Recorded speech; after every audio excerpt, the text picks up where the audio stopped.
Salut à toi, mon frère, ma soeur, toi qui me regardes. Oui, cette vidéo te concerne. Toi qui n'arrives pas à déplacer un véhicule aujourd'hui, toi qui n'arrives pas à décoller une voiture, malgré que tu aies fini déjà ta formation à l'auto-école, malgré que tu sois encore à l'auto-école en train de te faire former par les enseignants ou par les moniteurs en conduite automobile, toi qui as fini depuis, tu es au quartier, tu as une voiture garée, mais tu as de la peur à pouvoir la décoller. Toi qui n'as même pas encore de véhicule, mais tu as fini une formation, tu détiens un permis de conduire, tu as les voitures de tes amis, mais tu n'arrives pas toujours à entrer dans une voiture et à décoller à cause de la peur ou parce que tu hésites sur des techniques à appliquer pour pouvoir décoller ta voiture.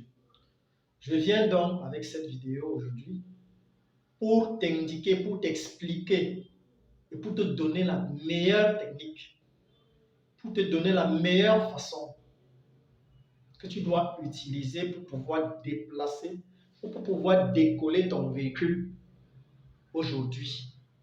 Alors mon frère, si tu es encore nouveau à cette page, n'oublie pas de liker en mettant un pouce bleu. N'oublie pas également de poser tes préoccupations à la fin de cette vidéo dans les commentaires.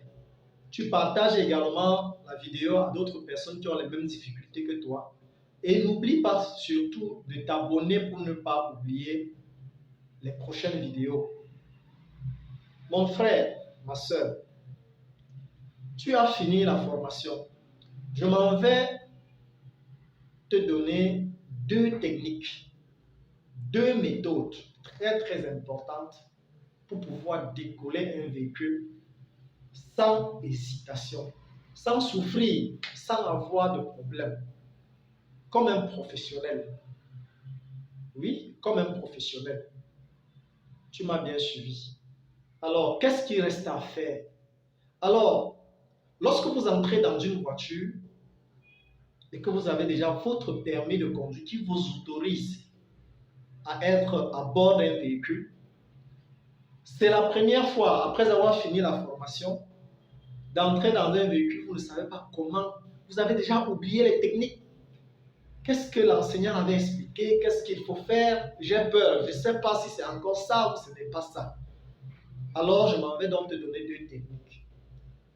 Il y a la première, il y a la deuxième. Et la deuxième est la plus importante et celle qui va beaucoup t'aider. Donc, restez donc à l'écoute de cette vidéo jusqu'à la fin pour pouvoir en bénéficier de cette deuxième technique, de cette deuxième méthode-là, qui sera très importante pour toi. Alors, lorsqu'on entre dans la voiture, lorsqu'on entre dans une voiture, qu'est-ce qu'on fait d'abord? La première chose à faire lorsqu'on entre dans un véhicule, c'est de régler son siège. Oui, on règle d'abord le siège parce qu'on doit être à l'aise au poste de conduite. Parce qu'on doit savoir manipuler les pédales, manipuler la pédale de frein, manipuler la pédale d'accélérateur, manipuler la pédale d'embrayage de manière facile, sans souffrir, sans trop tendre le pied gauche ou le pied droit pour toucher ta pédale. Alors, il faut donc régler ton siège. Quand tu finis avec le siège, tu dois aller régler les rétroviseurs. Ce sont des miroirs qui sont tout autour de toi, à gauche, à droite, et le rétroviseur interne. Quand tu finis avec le rétroviseur interne, tu dois attacher ta ceinture de sécurité. Voilà. Ces trois choses, on appelle l'installation. Donc, lorsque tu entres dans une voiture, la première chose à faire, c'est de te sentir à l'aise. Et être à l'aise, c'est savoir régler son siège de manière à manipuler aisément ses pédales. Et puis, régler ses rétroviseurs et enfin attacher la ceinture de sécurité. Lorsqu'on a donc fini l'installation, il nous reste donc à appliquer ces deux techniques que je m'en vais vous dévoiler pour pouvoir décoller avec la voiture. La première technique, la première méthode est d'abord celle que maîtrisent beaucoup de chauffeurs déjà. Ça veut dire ceux qui conduisent déjà, qui sont tout autour de vous, qui sont déjà des chauffeurs. Alors, c'est cette technique-là qu'ils utilisent pour pouvoir décoller avec la voiture. Qu'est-ce qu'ils font? Comment cette technique, on l'applique? Une fois que tu t'es installé au poste de conduite. Tu appuies ta pédale d'embrayage et la pédale de frein. Quand tu finis d'appuyer la pédale de frein, tu mets ta voiture au point mort. Une fois que tu as mis ta voiture au point mort, tu vas démarrer le véhicule, tu mets le moteur en marche. Et quand tu finis de mettre le moteur en marche, tu appliques ce qu'on va appeler la règle VIF. Oui, si tu ne connais pas encore cette règle, la règle VIF, V-I-F. VIF qui signifie quoi? V qui signifie vitesse. Tu viens mettre ta première vitesse. I qui signifie intention. L'intention, c'est le clignotant. Ça veut dire quoi? Tu signales la direction dans laquelle tu vas prendre. Donc, tu mets ton clignotant qui est l'intention. Et puis F qui est le frein en main.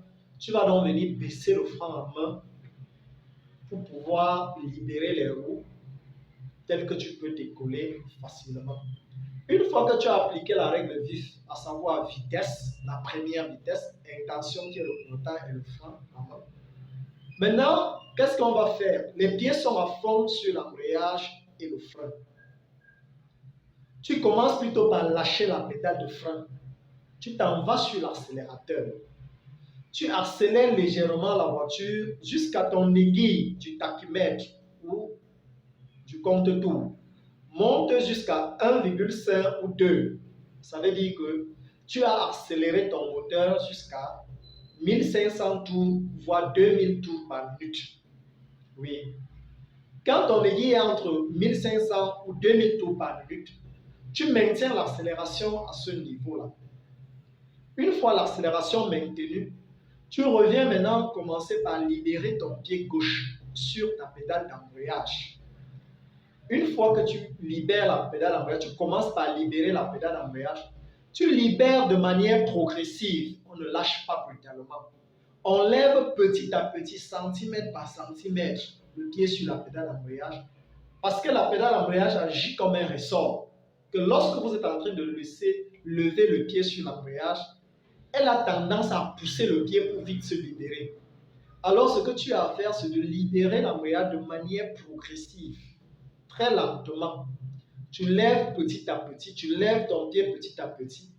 Quand ça va monter jusqu'à atteindre un certain seuil, vous allez vous rendre compte que la voiture va décoller toute seule et va se mettre à rouler. En ce moment, quand ça va commencer à décoller, vous allez compter entre 5 à 6 secondes ou 1 à 5 ou 6 mètres que vous allez libérer totalement le pied sur l'embrayage et continuer à accélérer votre voiture et la diriger pour partir. Ça, c'est la première méthode que je vous donne. Or, cette première méthode, je ne conseille pas trop aux novices, à ceux-là qui viennent de découvrir une voiture, qui viennent de finir une formation et qui sont encore à leur premier tour, de pouvoir décoller un véhicule. Parce que vous pouvez faire l'erreur d'aller accélérer la voiture jusqu'à dépasser le niveau du compte-tours, jusqu'à être peut-être à 3000 tours par minute dans le tachymètre. Et puis, au moment de libérer l'embrayage, vous lâchez brutalement. Votre pied glisse. Et si votre pied glisse en ce moment, vous lâchez l'embrayage très vite. La voiture va décoller comme un fusée et va cogner tout ce qui se trouve devant vous. Alors, c'est donc pour vous dire que cette première méthode, c'est la méthode des gens qui conduisent déjà bien. C'est la méthode de ceux-là qui maîtrisent déjà le volant. Alors, toi qui me regardes et qui est encore à tes débuts, toi qui veux encore essayer tes premières sorties avec la voiture, tu as déjà fini une formation, oui. Tu détiens déjà un permis de conduire qui t'autorise à être assis à bord d'un véhicule. Tu as déjà subi une formation, tu as déjà les premières notions, tu as déjà les prérequis, tu connais déjà. Mais il te manque juste la peur où tu hésites sur la méthode de pouvoir, la méthode à appliquer pour pouvoir décoller avec une voiture. Alors, cette dernière méthode te concerne. Qu'est-ce qu'il faut donc faire une fois que tu abordes un véhicule? Lorsque tu entres, tu commences toujours par régler le siège à ta taille, selon ta taille, en appuyant aisément ta pédale d'embrayage et la pédale de frein. Une fois que tu parviens à bien manipuler tes pédales, ça veut dire que tu as fini de régler le siège, tu pars également à rentrer tes rétroviseurs selon ta taille, et puis tu finis par attacher ta ceinture de sécurité pour te protéger en cas d'accident. Alors, une fois l'installation finie, tu vas donc remettre ta voiture au point mort et maintenir la pédale d'embrayage à fond et au frein et aller mettre ton moteur en marche en le démarrant à travers ta clé. Une fois que tu as démarré, ce que tu vas faire, c'est que tu vas également appliquer la même règle vif comme on a expliqué dans la première méthode. La règle vif là, tu vas mettre d'abord la première vitesse. Tu mets le clignotant gauche qui est l'intention et tu baisses le frein en main. Une fois que tu as baissé le frein en main, contrairement à la première méthode que tu as commencé par libérer le pied droit pour aller sur l'accélérateur, en ce moment, tu vas plutôt maintenir ton pied droit sur la pédale de frein à fond et tu vas commencer par libérer plutôt l'embrayage de manière progressive. Je répète, de manière progressive. Tu lèves petit à petit ton embrayage et en levant l'embrayage, tu écoutes le régime de ton moteur. Tu vas écouter le régime du moteur en levant le pied sur l'embrayage. Tu vas lever petit à petit. Tu soulèves petit à petit le pied. Tu soulèves. Et à un moment donné, la voiture va se mettre à vibrer. La voiture va se mettre à patiner, oui. Tu vas ressentir une forte vibration, comme si le moteur veut déjà s'arrêter. Comme si la voiture a tendance à décoller, à partir. Mais quand ça vibre déjà comme ça, ce que tu as à faire, c'est de bloquer en ce moment le pied. C'est-à-dire que tu ne lèves plus le pied sur la pédale d'embrayage. Tu as commencé au début à lever, jusqu'à quand tu obtiens cette vibration, ce patinage, tu maintiens le pied. Quand tu maintiens le pied maintenant, en maintenant également le pied droit sur la pédale de frein, ta voiture reste en vibration. Tu es garé sur place, mais ton moteur patine, la voiture patine, ça vibre, ça vibre. Et quand ça vibre en ce moment, qu'est-ce qu'il faut donc faire? Tu maintiens l'embrayage et tu viens libérer progressivement le pied sur la pédale de frein. Lorsque tu vas lever le pied sur la pédale de frein, tu vas te rendre compte que la voiture va décoller toute seule. Oui, ça va décoller toute seule. Tu n'as pas besoin d'accélérer. Tu décolles, ça décolle toute seule. Et puis maintenant, lorsque ça décolle et que c'est en train de rouler, ce qui te reste à faire, c'est de diriger en ce moment à travers le volant que tu tiens entre tes mains. Tu diriges maintenant ton véhicule. Et quand ça décolle, ne tente pas de lever l'embrayage là. Maintiens toujours l'embrayage et tu parcours 5 à 6 secondes ou 1 à 6 mètres, 5 ou 6 mètres devant toi. Tu continues à le lever maintenant. Après ces 5 ou 6 mètres ou après 6 secondes, tu continues maintenant à libérer le reste de l'embrayage que tu avais bloqué. Tu poses le pied gauche à côté. La voiture va continuer à rouler. En ce moment-là, tu pourras déplacer ton pied droit pour aller vers l'accélérateur et augmenter, toucher légèrement l'accélérateur pour augmenter la vitesse de la voiture. Si tu le veux, pour augmenter la vitesse de la voiture, et peut-être aussi selon le relief où tu te trouves, parce que tu peux être sur une côte. Voilà. Là, tu vas toucher l'accélérateur pour donner une petite puissance au moteur de ne pas s'arrêter. Alors voilà la technique qu'il faut appliquer. Et tu diriges simplement ta voiture, tu pars. Et quand tu vas vouloir t'arrêter, tu vas commencer par freiner la voiture petit à petit. Tu poses juste le pied sur le frein. Tu appuies légèrement et puis tu appuies également la pédale d'embrayage à fond. Et tu serres totalement le frein pour que ta voiture s'arrête. Voilà la deuxième et la dernière méthode, mon ami, qu'il te faut pour décoller la voiture.